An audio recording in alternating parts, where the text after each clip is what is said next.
واحدة باعتة وبتقول لي يا أمينة أنا لسه مكتوب كتابي من أسبوع، وفرحي خلاص يعني يعتبر كده إن شاء الله على الأسبوع اللي جاي.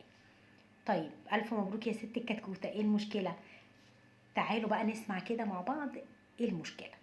مشكلتها إنه هي من بعد كتب الكتاب والعريس بيلح عليها إنه إحنا خلاص كتبنا الكتاب وفرحنا خلاص فاضل عليه أسبوع يعني ولا حاجة، وانتي كده كده تعتبري مراتي. طب يا حبيب قلبي عادي والله والدنيا زي الفل.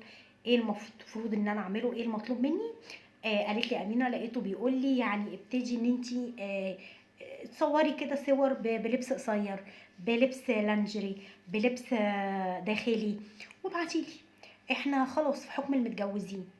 طيب انا يا امينه رفضت، وخلال الاسبوع ده تحت ضغط وتحت قمص منه وتحت زعل منه جدا ان ازاي احنا خلاص كتبنا الكتاب وعلينا الجواب اعمل كده ويحصل كده. طبعا كل ده اللي هو بيتكلم فيه وبيقوله لك ولا ليه اي اساس من الصحه. طالما فاضل اسبوع فانت حبيب قلبي مستعجل ليه؟ ومستعجل على ايه؟ خليكي على مبدأك، اوعي تتضايقي ان هو بيضغط عليكي بطريقه بيزعل وبيتقمص او بيتلوي بقى منك والكلام ده كله. هو حر يتفلق.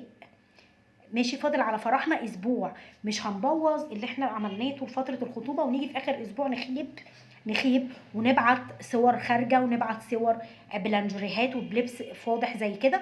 قولي له لا، ما ينفعش، وانا اخلاقي ما تسمحليش. كتبنا الكتاب ولكن لسه ما عملناش الفرح قدام عيلتنا وناسنا، ولسه انا ما بقتش من حقك. لما ابقى من حقك ابقى في بيتك، لكن ابعت ليه انا صور؟ ويبقى كلامك كده ويبقى رفض تام. ارجوكوا قولوا لها رايكم فعلا، هل من بعد كتب الكتاب الواحده ممكن تبعت صور عادي لانه في حكم جوزها؟